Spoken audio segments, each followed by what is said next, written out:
Hello dear students, welcome back to organise knowledge channel. और आज की जो वीडियो है उसमें डिस्कस करेंगे worksheet number 42 for class 6 subject English है। और ये वर्कशीट आपके लिए 13 दिसंबर 2021 के लिए शेड्यूल की गई है। आज की जो वर्कशीट है बच्चों, उसमें हमारा चैप्टर फेयर प्ले उसी को हम कंटिन्यू करेंगे। वर्कशीट शुरू करने से पहले प्लीज़ चैनल को सब्सक्राइब कर दीजिए, बेल आइकन को भी प्रेस कर लो ताकि आपको आने वाली वीडियोस की नोटिफिकेशन वो समय से मिल जाए। देखिए आज की वर्कशीट में क्या दिया गया है। फन फैक्ट है, do you know in a village, elderly and wise people are chosen by the local community to settle fights between individuals and villages। तो बच्चों जो ये एक फन फैक्ट आपको दिया गया है कि गांव में क्या होता है कि जो बड़े और जो बुद्धिमान लोग होते हैं उनको जो लड़ाइयाँ होती हैं आपस में लोगों के बीच विलेजेस में, उनको सेटल डाउन करने के लिए उन लोगों को चुना जाता है।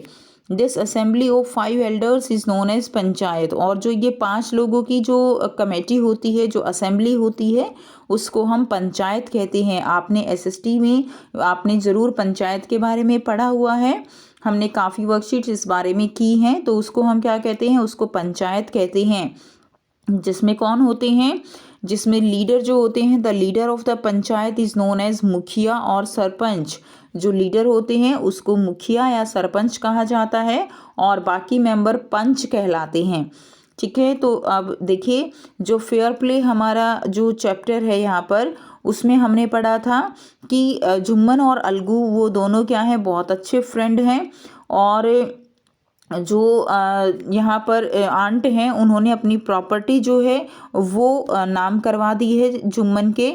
और अब जो जुम्मन है वो जो उनकी आंट है, ओल्ड रिलेटिव हैं, उनको अच्छे से खाना नहीं देता है, जिसके कारण अब यहाँ पे डिस्प्यूट जो है वो खड़े हो गए हैं। Now let's do a recap of our previous worksheet. अब जो प्रीवियस वर्कशीट में हमने पढ़ा था उसको हम यहाँ पर मैच की फॉर्म में एक बार रिकैप करेंगे। ठीक है, रिकॉल करेंगे। फर्स्ट क्वेश्चन दिया गया है, match the phrases in column A with the phrases in column B to frame complete sentence. तो हमें यहाँ पे कॉलम ए और कॉलम बी को क्या करना है, मैच करना है सेंटेंस को कंप्लीट करने के लिए। Jumman and Algu were good friends. वो क्या थे बच्चों, वो गुड फ्रेंड्स थे। ठीक है, आप आंसर क्वेश्चन के सामने उसका आंसर भी लिख सकते हो। सेकंड देखिए B, Jumman old aunt. Jumman old aunt, उन्होंने क्या किया था, she transferred her property to Jumman. उन्होंने अपनी जो प्रॉपर्टी थी वो जुम्मन को ट्रांसफ़र कर दी थी। तो इसको हम इससे मैच कर देंगे। क्लियर। नेक्स्ट देखिए, after a couple of years, कुछ जो है साल के बाद क्या हुआ, after a couple of years Jumman and his family were tired of the old aunt. Jumman और उसकी फैमिली, जो उनके ओल्ड आंट थी रिलेटिव, उनसे जो है थक चुके थे। ठीक है, नेक्स्ट देखिए डी दिया गया है, Jumman wife grudge even about the little food that the old lady ate every day. अब जुम्मन की जो वाइफ है वो जो है, जो ओल्ड आंट थी, उनको थोड़ा सा फूड भी देने में खुशी नहीं होती थी जो कि वो डेली खाती थी। ठीक है, the little food that the old lady ate every day. Next देखिए, Jumman's aunt swallowed the food with insult for a few month. तो इसके साथ हम इसमें मैच कर देंगे कि जुम्मन की आंट जो है वो निगलती थी फूड को इंसल्ट के साथ। उसने निगला कुछ महीनों से, वो फूड के साथ इंसल्ट भी निगलती थी। यानी जुम्मन और उसकी जो वाइफ है वो ओल्ड आंट को बहुत परेशान कर रहे थे और वो खाना भी उसको ठीक से नहीं देते थे और वो उसको अपशब्द बोलते थे। ठीक है, तो इस तरह से कॉलम ए और कॉलम बी को आपको मैच कर देना है। नेक्स्ट देखिए क्या दिया गया है, now read what happens next to the story. अब हम देखेंगे कि स्टोरी में आगे क्या होता है। One day she spoke to Jumman. एक दिन उसने जुम्मन से कहा, my son it is now obvious that I am not wanted in your house. कि जुम्मन से कहा कि माई सन, बेटा, अब यह जो है क्लियर हो चुका है कि मैं तुम्हारे घर में नहीं रहना चाहती। ठीक है, kindly give me a monthly allowance so that I can set up a separate kitchen, कि तुम मुझे मेरा मंथली अलाउंस दे दो, यानी एक अमाउंट ऑफ अलाउंस क्या होता है, अमाउंट ऑफ मनी, कि मुझे जो है तुम मेरा अलाउंस दे दो, मुझे कुछ पैसे दे दो और मैं अपनी किचन जो है वो महीने के महीने जो है तुम मुझे कुछ पैसे दो और ताकि मैं अपनी किचन वो सेपरेट कर सकूं। अब जुम्मन क्या कहता है, my wife knows best how to run the house, कि मेरी वाइफ जो है मेरी पत्नी जानती है कि घर को कैसे चलाना है। बी पेशेंट, ठीक है, सेड जुम्मन शेमलेसली, कि आप जो है शांत रहो, चुप रहो, ऐसा जुम्मन ने शेमलेसली कहा, यानी बेशर्मी के साथ कहा। This made his aunt very angry, अब ऐसा सुनकर जो आंट हैं वो बहुत ज़्यादा गुस्सा हो गई, क्योंकि उन्होंने अपनी प्रॉपर्टी सारी जुम्मन के नाम पे करवाई हुई है। And she decided to take her case to the village panchayat, और उसने अपना जो केस है उसको विलेज पंचायत में ले जाने की सोची। Now for many days the old lady was seen talking to the villagers explaining her case. अब कुछ दिनों तक जो old lady है she was seen talking to the villagers explaining her case and seeking their support.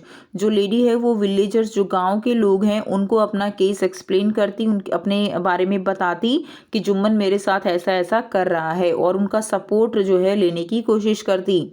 Some sympathise with her, कुछ जो है उनको सिंपैथी देते, अदर लाफ्ड एट हर, कुछ जो है उन पर हंसते थे, and few other advise her to make it up with her nephew and his wife, और कुछ उसको एडवाइस करते कि अपने नेप्यू और अपनी जो उनकी जो वाइफ है, ठीक है, यानी जुम्मन और उसकी पत्नी के साथ आप जो है बॉन्ड अप करके रहिए, बना कर रखिए, ठीक है, लड़ाई झगड़ा मत कीजिए। At last she came to Algu Chaudhary and spoke to him, last में वो अलगू चौधरी के पास आई और उसको कहती है you know, spoke to him, उसने कहा you know chachi Jumman is my best friend, ठीक है, वो अलगू चौधरी के पास आती है और उसको अपना केस बताती है। अब जुम्मन क्या कहता है, देखो चाची, जुम्मन जो है वो मेरा बेस्ट फ्रेंड है, ठीक है, how can I go against him, मैं उसके अगेंस्ट कैसे जा सकता हूँ। अलगू सेड, अलगू ने कहा, but is it right my son to keep mum and not say what you consider just and fair.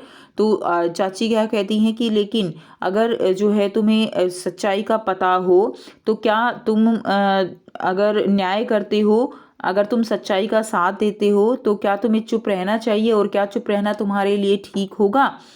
Pleaded the old lady, अब ओल्ड लेडी उसको रिक्वेस्ट करती है कि तुम्हें सच का साथ देना चाहिए और तुम्हें जो है जस्ट एंड फेयर का साथ देना चाहिए। Come to the panchayat and speak the truth, she said, ठीक है, पंचायत में आओ और सच्चाई बोलो, उसने कहा। Algu did not reply, Algu ने कोई उत्तर नहीं दिया, but her words kept ringing in his year, लेकिन उसने जो कहा था चाची ने कि तुम्हें सच का साथ देना चाहिए, तुम्हें ऐसे अन्याय को देखकर चुप नहीं रहना चाहिए, ये जो उसके वर्ड्स थे चाची के जो अलगू को बोले थे वो उसके कानों में गूंज रहे थे, रिंग कर रहे थे, ठीक है। उसके बाद देखिए अब आपको सेकंड टास्क दिया गया है। On the basis of your reading, choose the correct word meaning from the help box and write them in the space provided. अब आपको यहाँ पर कुछ मीनिंग दिए गए हैं हेल्प बॉक्स में और इनको आपको जो है इनके साथ लिखना है। जैसे कि अलाउंस, अलाउंस क्या होता है, allowance is an amount of money, जो है मनी का अमाउंट होता है। बी दिया गया है पेशेंट, पेशेंट क्या होता है, टू स्टे काम, यानी एक तरह से शांति बनाकर रखना, टू स्टे काम। सी दिया गया है शेमलेसली, शेमलेसली क्या होता है, बेशर्मी के साथ, that is not feeling bad about doing something bad, ठीक है, कि हम जब कोई भी गलत काम करते हुए हमें बुरा फील नहीं होता, उसको उस सिचुएशन को हम शेमलेसली कहते हैं।